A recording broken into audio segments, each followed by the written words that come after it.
Geek'd Nights, what's poppin'? It's been a minute since I did a video like this, or a minuto, you know, if you wanna.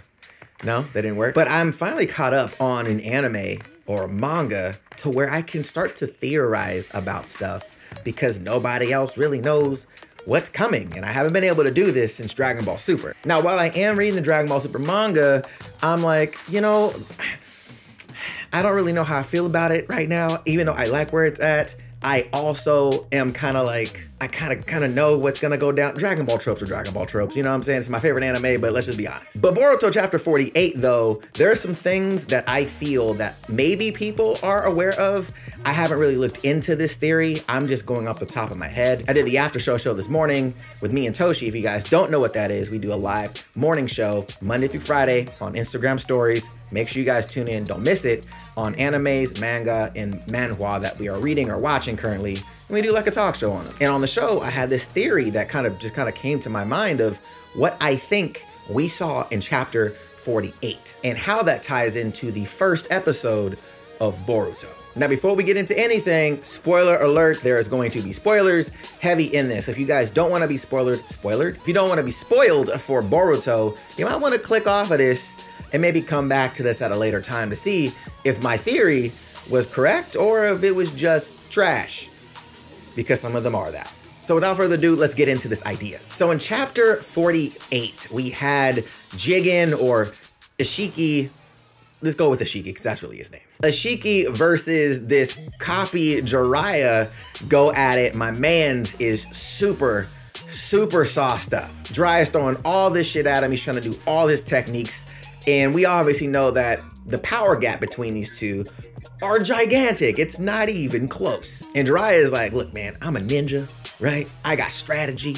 I'ma strategize my way in this thing and take you out. So my guy hits him with the 5 fire gods fan of flames jutsu, goes on. Then my man Isshiki was like, bro, flames again. Like, bro, I'm tired of these flames, bro. I've been minimizing your flames this whole time, bro. I got the fire extinguisher swag on lock. Then he pops it behind him with a massive Rasengan. I was like, oh, I don't even, do I remember Jiraiya ever doing a massive Rasengan? I don't remember him doing that. If you guys remember him doing that somewhere in the manga or in the anime, let me know the chapter or the anime episode where he did a massive Rasengan, because I don't remember him doing it. But nonetheless, we see a zoom in of my man Isshiki's eye, and this looks crazy. It almost opens up like shutter blades on a lens, like aperture blades on a lens, kind of, right? They're triangular, they're not circular or, you know, that kind of shape, right? That shape right there. But you see it kind of open and there's a pupil that's inside of it. Now, this was crazy because as soon as we see that, it says blink, and then we see these massive pillars that were floating in the space before just come crashing down on my man's Jiraiya clone, right? What do we call him? His name's Koji, I get it, but you know, it's Jiraiya, you know, little Jiraiya, young Jiraiya, new Jiraiya. Now my man said this is the secret jutsu, the Dai Kokuten. Now my man said that these stone pillars were just ordinary pillars that were lining the space there. But the jutsu allows him to store things that he's shrunken down into a dimension that has no time, which is really, really interesting. And then he follows up with that saying that he can revive them at any time, whenever I want. So in my head, I was like, oh shit. He obviously follows that up with a little stunt. He got the wine glass, pulls it out, I was like, yo, you know what I'm saying? Let's take a sip of my drink, throws it away. So with that saucy delivery, my mind went crazy. I talked about it on the after show this morning, and I was like, you know what? I need to know what the Geek'd Nights feel about this. I want to know your guys' thoughts on this theory. Do you think this theory actually holds up? So here we go. Boruto chapter 1, we get introduced to Kawaki and this older Boruto. And essentially the first or second panel, my man's is confronting Kawaki on the side of the mountain where obviously the Hokage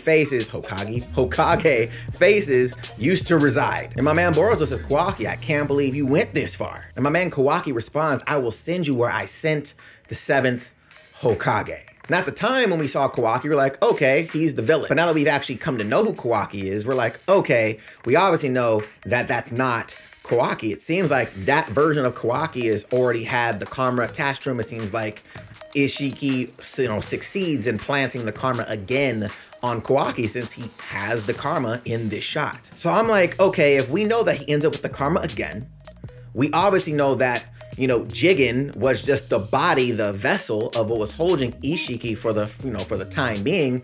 So he wasn't actually called Isshiki. People knew him as Jigen because that's the name of the body he possessed.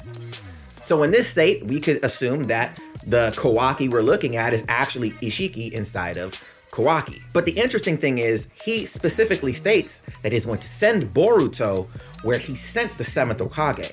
He didn't say he killed the 7th Hokage. He said he sent him somewhere. So to me, I'm like, okay, we just seen this new jutsu that can shrink things down into a dimension. However, we also have heard that Isshiki cannot shrink down living things. He can only shrink down inorganic things or jutsus. He can shrink those down, but he can't shrink down living organisms. Now, again, we haven't seen anything up to this point that can prove that he can shrink down a living being, correct? However, would there be a possibility for, Naruto to get sent into that little, what was that situation he was in? He was in some kind of like bowl joint, right? Couldn't he put him in that again and then shrink that down into that dimension? Would that be a possibility? Because for whatever reason, I believe that soup bowl was way bigger and then it got shrunken down because my man's that was guarding it was bigger than the soup bowl.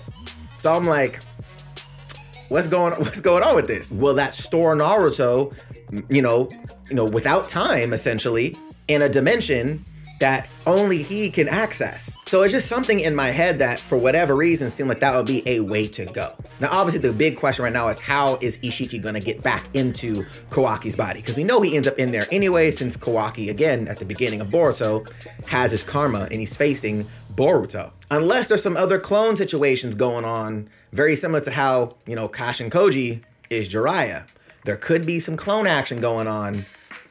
We don't know what Amato's been doing. That's all I'm saying. We don't know. But let me know your guys' thoughts. Do you think there is a possibility that my man's Naruto can get put into another one of those soup bowl situations because he got put in one of those before, and then that can get shrunk down into this dimensional situation? Let me know your guys' theories in the comments and we can chat about it. And if you guys like this types of videos, I miss doing these so much. Let me know also in the comments. Make sure you guys hit that like button as well.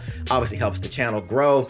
I want to do more stuff like this, not just specifically with Boruto, but anything that I'm completely caught up on, probably in the manga form, just because the animes are written off of manga. So Dragon Ball Super was its own unique situation because the manga and the anime were kind of doing two different things, and then the anime surpassed the manga and just kept kind of going. So we were kind of in a very unique situation of we didn't know what was going on. So I love doing theory videos because it gives me a chance to talk to you guys and we get to chat about this stuff and potentially talk about this on the After Show or the Cyberite podcast. So let me know, guys, what you guys think about this type of content. Again, I would love to continue doing this, but make sure you guys hit that subscribe button and you have that notification bell locked on just so you guys don't miss any future content on the channel, since YouTube, for whatever reason, doesn't like notifying you guys, which is kind of ass. So make sure you guys do that for your boy. And if you guys want to check any of my previous content on the channel, that link will be right here to the side.